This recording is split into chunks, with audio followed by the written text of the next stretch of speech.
جانتا ہے یا اس کا محبوب جانتا ہے کہ میرے محبوب کی حقیقت کیا ہے. لیکن دنیا کائنات کے اندر جو ظاہری میرے محبوب کی ولادت ہوئی وہ ماہ ربیع الشریف کے اندر ہوئی، اور وہ تاریخ 12 ربیع الاول شریف پیر کا دن تھا، جس دن یہ چاند زمین پر تشریف لایا. اس کی برکت سے دنیا روشن اور منور ہو. کفر کے اندر ایک لرزہ طاری ہو گیا، شیطان تڑپنے لگ گیا، شیطان رونے لگ گیا کہ آج اس نبی کی ولادت ہو چکی ہے، اس نبی کی ولادت ہو چکی ہے کہ جس کے صدقے سے رب اپنی امت اپنے محبوب کی امت کو بخشے گا. میرا تو سارا پلان فلاپ ہو گیا. میں نے تو جو رب کے بندے تھے ان کو دوزخ کی طرف ڈھالنا تھا، ادھر لے جانا تھا، لیکن یہ تو رب کا آخری نبی خاتم الانبیاء احمد مجتبی صلی اللہ تعالی علیہ وآلہ وسلم دنیا پر تشریف لے آئے. اب ان کے قدموں کی برکت سے اللہ تعالی اس محبوب کی امت کو بخش لے گا. حضرات محترم، خوشی منانا ایک یہ فطرتی عمل ہے. ایسا نہیں ہوتا کہ بندہ کہے کہ مجھے اب یہ فلاں ٹائم پر خوشی ملنی ہے تو میں خوش ہوں گا، میں خوشی منانے لگا ہوں. یہ ایک فطرتی عمل ہے، یہ ایک محبت کا تقاضا ہوتا ہے، یہ دل کی ایک کیفیت ہوتی ہے کہ جو انسان کے اندر کی جو کیفیت ہے اس کے چہرے سے ظاہر ہوتی ہے، اس کے اثرات اس کے عمل سے ظاہر ہوتے ہیں. کہنے جو لوگ کہتے ہیں کہ ہمیں بھی آقا دو جہاں صلی اللہ علیہ وسلم کی آمد کی خوشی ہوتی ہے، لیکن وہ اثر نظر نہیں آتا. انسان کو پریشانی لاحق ہو جائے، انسان کو کوئی آزمائش آ جائے، انسان کے اوپر کوئی تنگ دستی آ جائے، انسان کے اوپر کوئی پریشانی آ جائے، انسان کے گھر کے اندر کوئی مرگ ہو جائے، کوئی انتقال کر جائے، کوئی بیمار ہو جائے، کسی کو کوئی بھی پریشانی آ جائے تو وہ پریشانی جو ہے اس کے چہرے سے نمودار ہوتی ہے. اس کا چہرہ بتا دیتا ہے کہ یار یہ جو چہرہ اس کا پریشان ہے، یہ آج پہلے کی بنسبت جو ہے یہ پریشان لگ رہا ہے. اس کے چہرے پر جو خوشی ہوتی تھی وہ نظر نہیں آ رہی، اس کے چہرے کے اوپر جو رونق ہوتی تھی وہ نظر نہیں آ رہی. لگتا ہے کہ اس کو کوئی پریشانی ہے، کوئی ٹینشن ہے، اس کے گھر کے اندر کوئی پریشانی ہے. ہاں، اگر گھر کے اندر کوئی خوشی کا سما ہو، گھر کے اندر بچی کی شادی کا کوئی پروگرام ہو، بیٹے کی بارات کا کوئی پروگرام ہو، یا کسی شادی کے فنکشن میں جانا ہو، یا گھر میں پوتے کی ولادت ہوئی ہو، دوتے کی ولادت ہوئی ہو، یا خود ہی بیٹے کی ولادت ہوئی ہو یا بیٹی کی ولادت ہوئی ہو، تو وہ چہرے کی جو خوشی ہوتی ہے، آپ جتنا مرضی چہرے کو چھپا لیں، اپنے چہرے کے اوپر جو خوشی کے اثرات ہوتے ہیں آپ کسی کے سامنے ظاہر نہ کرنا چاہ رہے ہو، لیکن جو سامنے والا ہوتا ہے وہ دیکھ لیتا ہے کہ یار آج اس کے چہرے کی کیفیت بتا رہی ہے کہ اس کے گھر کے اندر کوئی خوشی آئی ہوئی ہے، کوئی خوشی آئی ہوئی ہے. پتہ چلتا ہے کہ اگر انسان کو کوئی پریشانی آتی ہے، کوئی آزمائش آتی ہے تو وہ بھی چہرے سے نمودار ہوتی ہے.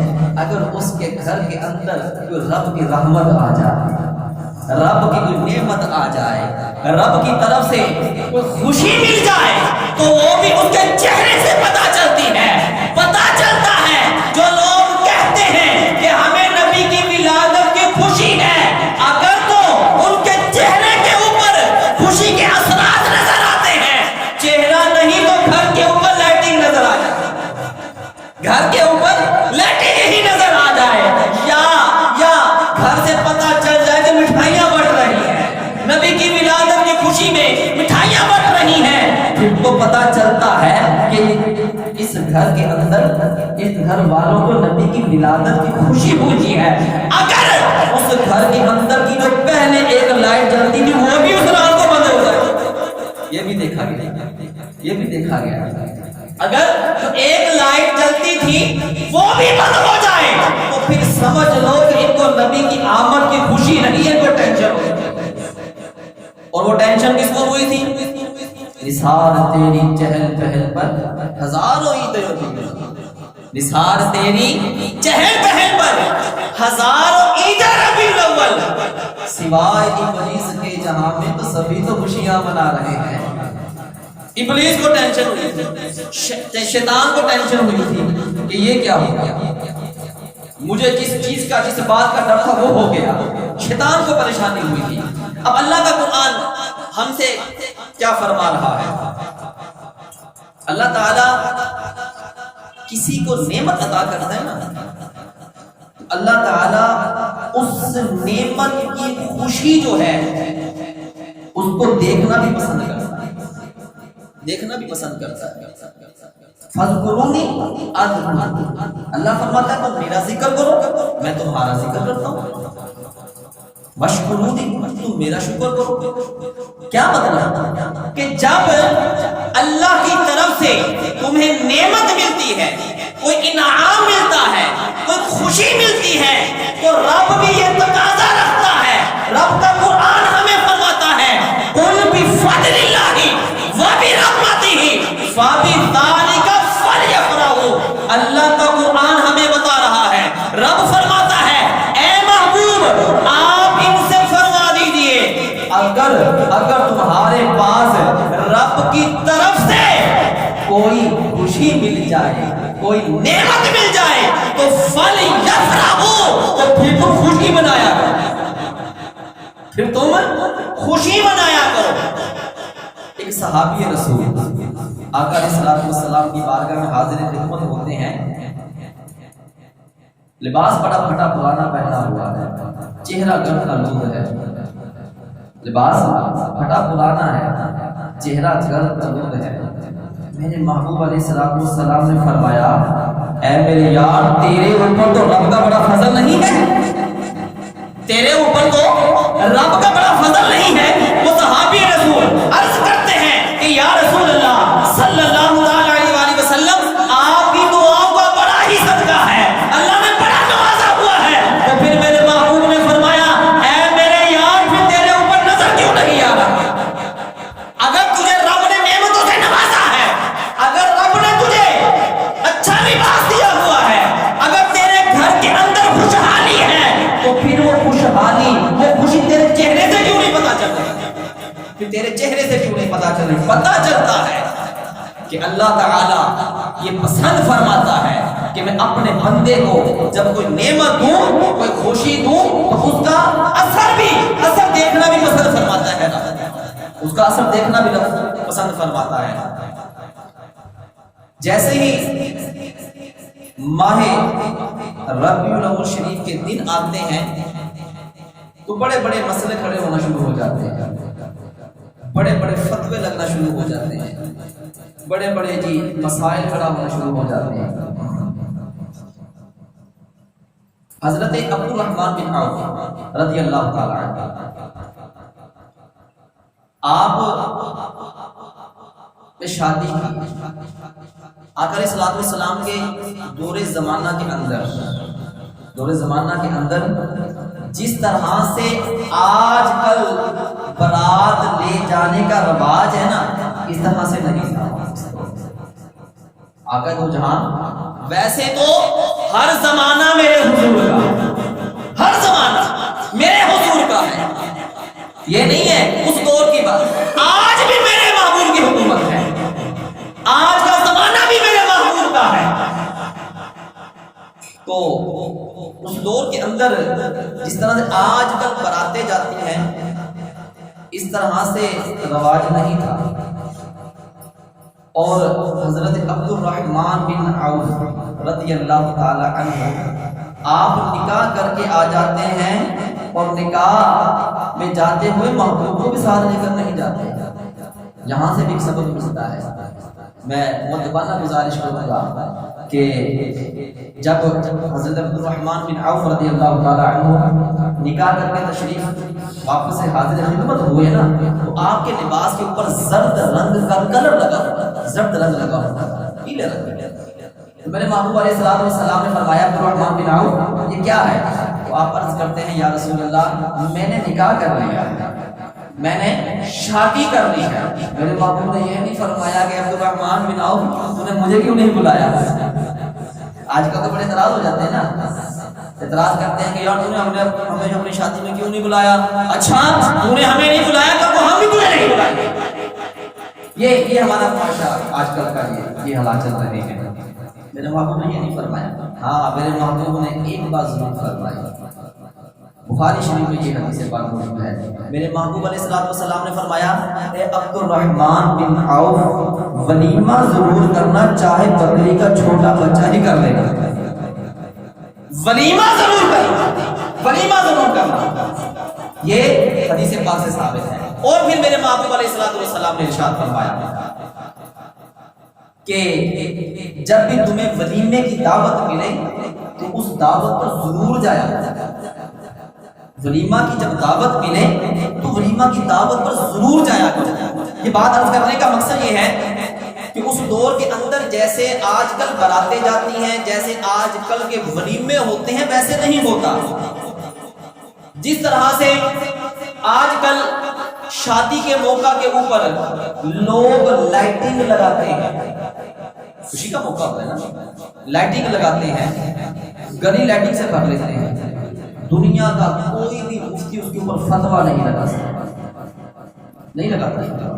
حلال کمائی ہے، جائز طریقے سے کمایا ہوا ہے، ٹھیک ہے تو خوشی کا موقع ہے کرو، مناؤ خوشی، کوئی فتویٰ نہیں لگاتا۔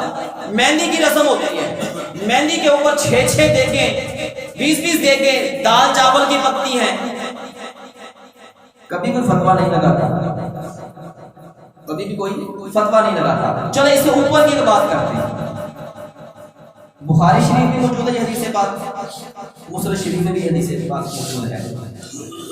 بی بی عائشہ صدیقہ طیبہ طاہرہ رضی اللہ تعالی عنہا، یہ میں سمجھانے کے لیے بات کر رہا ہوں آپ کے سامنے کہ لوگ کہتے ہیں اس دور میں یہ نہیں تھا، اس دور کی بات کرتے ہیں۔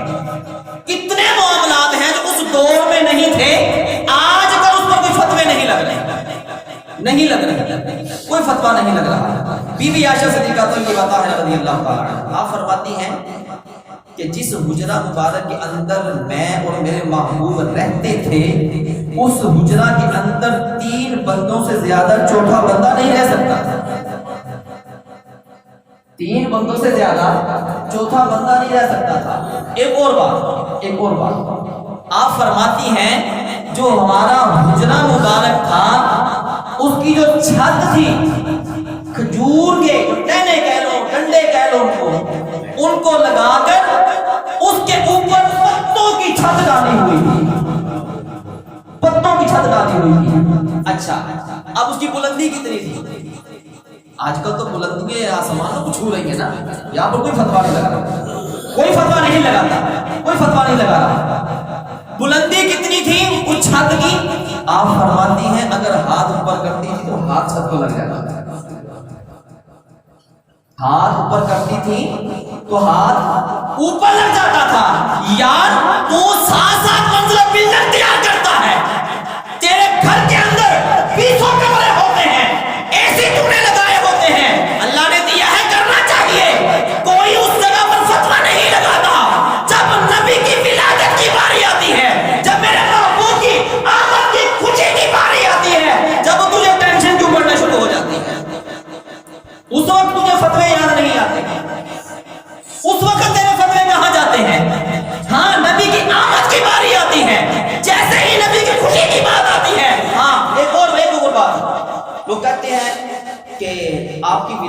جو ہے 8 ربیع الاول شریف، یہ بھی کہتے ہیں 12 وفات ہے۔ چل یار ٹھیک ہے، 8 مان جاتے، ہم تو سارا سال میلاد مناتے ہیں، ہم تو سارا سال اپنے محبوب کا ذکر کرتے ہیں، ہم تو سارا سال اپنے محبوب کی شان و عظمت بیان کرتے ہیں، ہم تو سارا سال اپنے محبوب کے حسن کے بیان کرتے ہیں، ہم تو سارا سال قرآن کے اندر سے میرے محبوب کے رب نے جو قسمیں کھائی ہیں چلنے کی وہ بیان کرتے ہیں۔ ہم کوئی ایک دن کے محتاج نہیں ہے۔ تم کہتے ہو کہ 8 ربیع الاول شریف ولادت کا دن ہے، تم 8 کو جلسہ کرو، ہم وہاں پر آئیں گے۔ تم 8 کو میلاد مناؤ نا، ہم وہاں پر آئیں گے۔ یار پھکیاں ہو کے پیڑا ہو، بات یہ نہیں ہے۔ اچھا ایک اور بات، سمجھانے کی غرض سے بات کر رہا ہوں، سمجھانے کی غرض سے، کوئی میرا ٹیگ کرنا مقصد نہیں ہے یہاں پر۔ ہر مکاتب فکر جو ہے اپنے انداز سے کوئی نہ کوئی پروگرام کرتا ہے۔ کیا میرے محبوب علیہ الصلوۃ والسلام کے دور زمانہ کہاں احادیث کا بیان ہوتا تھا؟ کیا اشتہار چھپوا کر پورے پروٹوکول کے ساتھ اس وقت کیا ختم بخاری شریف ہوتا تھا؟ کیا ہم الحمدللہ صحابہ کا بھی ماننے والے ہیں، کیا صحابہ مارچ ہوتا تھا؟ نہیں ہوتا۔ خود کرے تو کچھ نہیں، اگر ہم اپنے نبی کی ولادت کی خوشی منا رہے تو پریشانی شروع ہو جاتی ہے، پریشانی شروع ہو جاتی ہے۔ اچھا جلسہ کیا جاتا ہے۔ اچھا ایک اور بھی بات بڑا مسئلہ کھڑا ہو جاتا ہے، اتنا تم پیسہ لگاتے ہو، کسی غریب کی کسی یتیم کی شادی کروا دیا کرو۔ یار تم لوگ جلسہ کرتے ہو، پشاور سے کسی مولوی کو بلاتے ہو ہیں، اس کو آنے جانے کا ٹکٹ بھی دیتے ہو، آنے جانے کا جہاز کا ٹکٹ بھی دیتے ہیں، لاکھوں روپیہ دے دیتے ہیں۔ اس وقت تمہیں غریب کی بچی یاد کیوں نہیں آتی؟ کیا یہ سارے معاملات اس وقت یاد آتے ہیں جب نبی کی ولادت کی خوشی منائی جا رہی ہوتی ہے؟ الحمدللہ ثم الحمدللہ ہم اپنے محبوب کی ولادت بھی مناتے ہیں، اور میرے محبوب نے فرمایا ہے کہ جو بندہ کسی یتیم کی کفالت کرتا ہے جنت میں میرے ساتھ اس طرح سے ہوگا، اس طرح سے ہوگا۔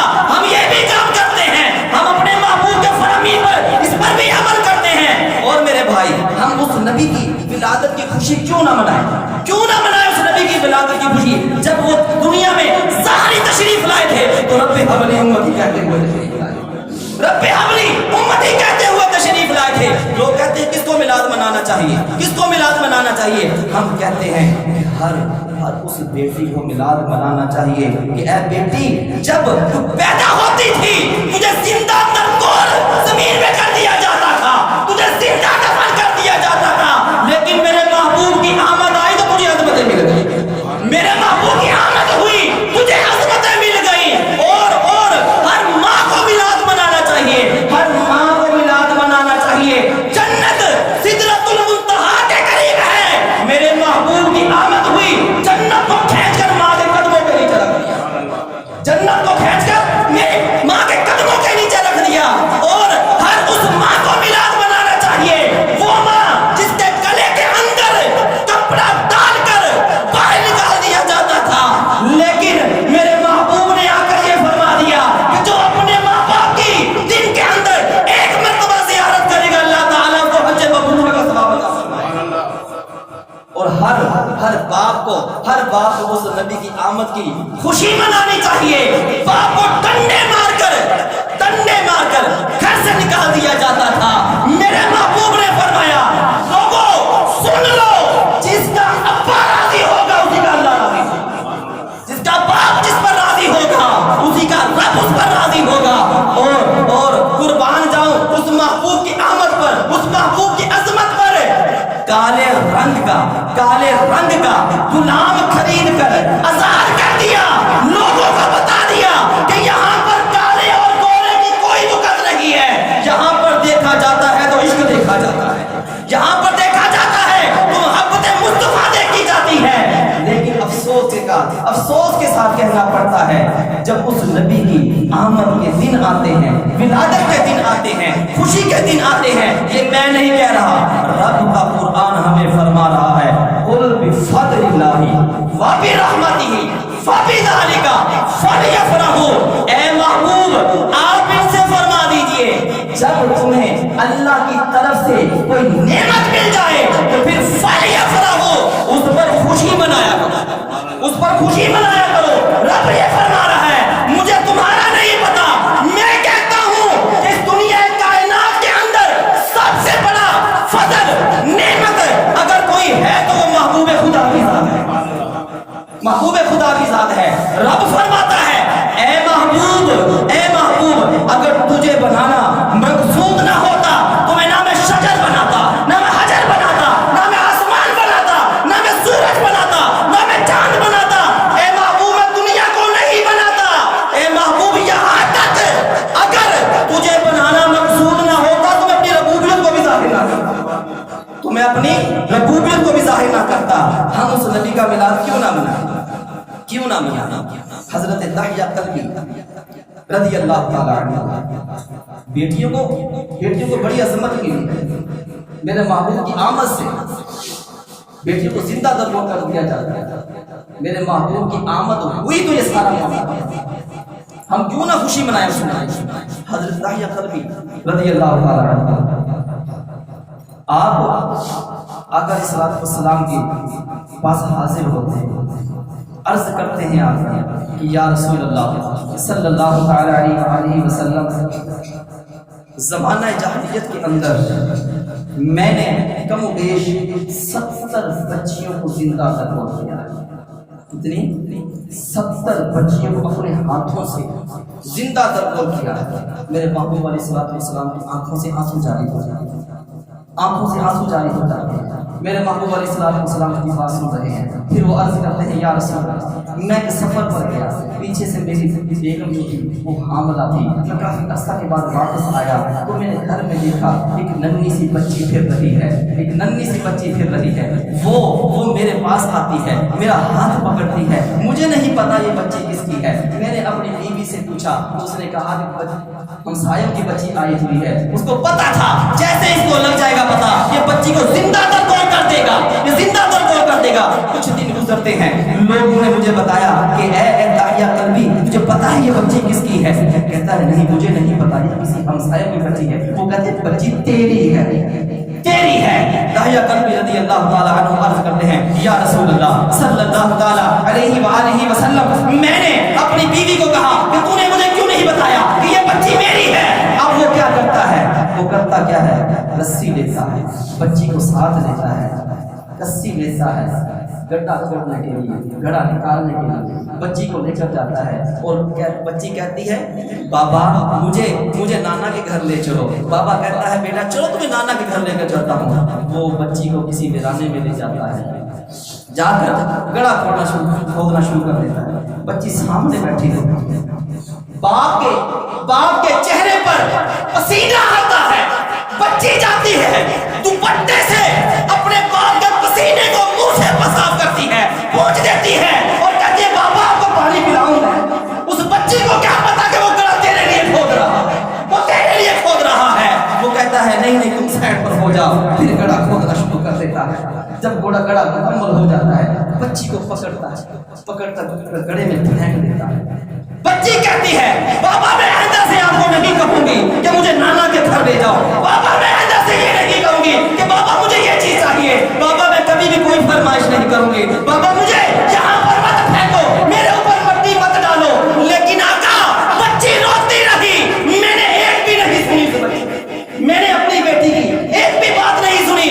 آقا یہاں تک کہ میں نے اس کے اوپر ساری مٹی ڈال دی، آخری لمحات تھے، اس کا چہرہ چھپنے والا تھا۔ بچی نے کہا یا اللہ میں نے سنا ہے کہ وہ آخری نبی جب آئے گا بیٹیوں کو عزتیں ملے گی، بیٹیوں کو زندہ کرنا چھوڑ دیا جائے گا، یا اللہ اس نبی کو بھیج دے، اس نبی کو بھیج دے۔ آقا مجھے لگا ہے پتا کہ آپ ہی وہ اللہ کے آخری نبی ہیں، آپ ہی آخری نبی ہیں۔ آقا میں نے یہ گناہ کیا ہے، میں نے بڑے گناہ کر دیا، آقا کیا رب مجھے معاف فرما دے گا؟ میرا رب مجھے معاف فرما دے گا؟ میرے محبوب علیہ السلام کی آنکھوں سے آنسو جاری ہیں۔ آپ جیسے برسات کے موسم میں بارش کی جھڑی لگتی ہے، آقا کی آنکھوں سے ایسے آنسو جاری ہیں۔ میرے محبوب علیہ السلام داعیہ قلبی سے چہرے کو پھیر لیتے ہیں اور کیا فرماتے ہیں اے داعیہ قلبی میرے سامنے سے سائڈ پر ہو جاؤ. لیکن رب کی رحمت بڑی وسیع ہے. لا تقنطوا من رحمت اللہ. وہ تیرے سارے گناہوں کو معاف ضرور فرما دے گا. تو رب کی بارگاہ میں معافی مانگ لے, توبہ کر لے, اللہ تیرے سارے گناہوں کو معاف کروا دے گا. پتہ چلتا ہے بچیوں کو جب عزتیں ملتی, بیٹیوں کو عزتیں ملتی, ماں کو عزتیں ملتی, باپ کو عزت ملی, غلاموں کو عزت ملی, مزدوروں کو عزت ملی, وہ میرے محبوب کے قدموں کے صدقے سے ملی, میرے محبوب کے قدموں کے صدقے سے ملی ہے.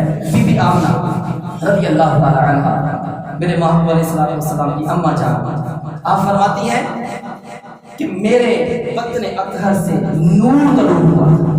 کیا طلوع ہوا تھا؟ نور. آپ فرماتی ہیں جب میرے لال کی ولادت ہوئی, میرے محبوب کی ولادت ہوئی, میرے لخت جگر کی ولادت ہوئی, تو جب وہ نور طلوع ہوا, اتنا نور تھا اس کمرے کے اندر بیٹھ کر میں نے شام کے محلات کو دیکھ لیا, اور میرے محبوب علیہ السلام کے بارے میں آپ فرماتی ہیں کہ جب میرے لال کی ولادت ہوئی تو میرے محبوب کی جو ہے خطرے جو پیدا شدہ خطرے پہلے سے ہی ہوئے تھے, اور جب بچہ پیدا ہوتا ہے نا تو ناڑوا کاٹا جاتا ہے. آپ فرماتی ہیں کہ میرے محبوب کا ناڑوا جو تھا وہ بھی نہیں لگا, پہلے سے کٹا ہوا تھا. پتہ چلتا ہے کہ ہر بندے کی خوراک ماں کا گندا خون ہوتا ہے, لیکن میرے محبوب کی خوراک نور تھی. اور میرے محبوب علیہ السلام کی اماں جان آپ فرماتی ہیں جب میں حاملہ ہوئی تو جس طرح سے دوسری عورتوں کو تکلیف ہوتی ہے نا حمل ہونے کے بعد, مجھے کبھی محسوس ہی نہیں ہوئی. اور آپ فرماتی ہیں کہ جب میں پانی بھرنے کے لیے کنویں پر جاتی تھی نا تو کنواں اٹھانے لگتی تھی, کنواں خود ہی اٹھ پڑتا تھا. کنویں سے کھڑا جو مٹکا اٹھانا چاہتی تھی وہ مٹکا جو تھا وہ خود ہی اٹھنا شروع ہو جاتا تھا. اس مٹکے کو میں اپنے جسم کے ساتھ ٹچ کرنے لگتی تھی, لیکن ایسا لگتا تھا کہ مٹکے تک ملائکہ نے پکڑا ہوا, میرے ساتھ وہ مٹکا ٹچ ہی نہیں ہوتا تھا. میرے محبوب علیہ السلام کی جب ولادت باسعادت ہوئی, ایران کے اندر 1000 سال سے آگ بھڑک رہی تھی, آتش کدا اختیار کیا ہوا تھا 12 سال سے, لیکن جب میرے محبوب کی آمد ہوئی تو وہ آگ ٹھنڈی ہو گئی تھی. یارو وہ نبی ہمیں بن مانگے جو مل گیا ہے نا, بن مانگے مل گیا ہے. اس لیے ہم آج کل باتیں کرتے ہیں, ہمیں قدر نہیں ہے.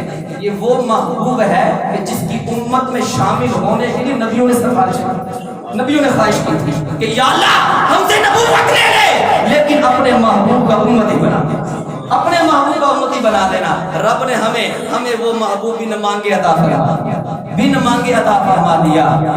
اور وہ محبوب اتنی عظمتوں والا ہے, اتنی شانوں والا ہے, اتنی رفعتوں والا ہے, اتنی عظمتوں والا ہے کہ رب نے قرآن کے اندر جگہ جگہ اپنے محبوب کی شان بیان فرمائی ہے.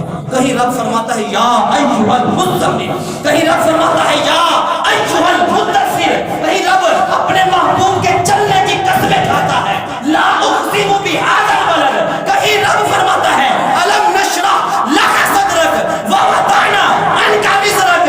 اور لوگ کہتے ہیں نبی کا احترام اتنا کرو جتنا کہ بڑے بھائی کا ہوتا ہے, تم میرے محبوب کی عظمت کو کیا کم کرو گے. رب فرماتا ہے ورفعنا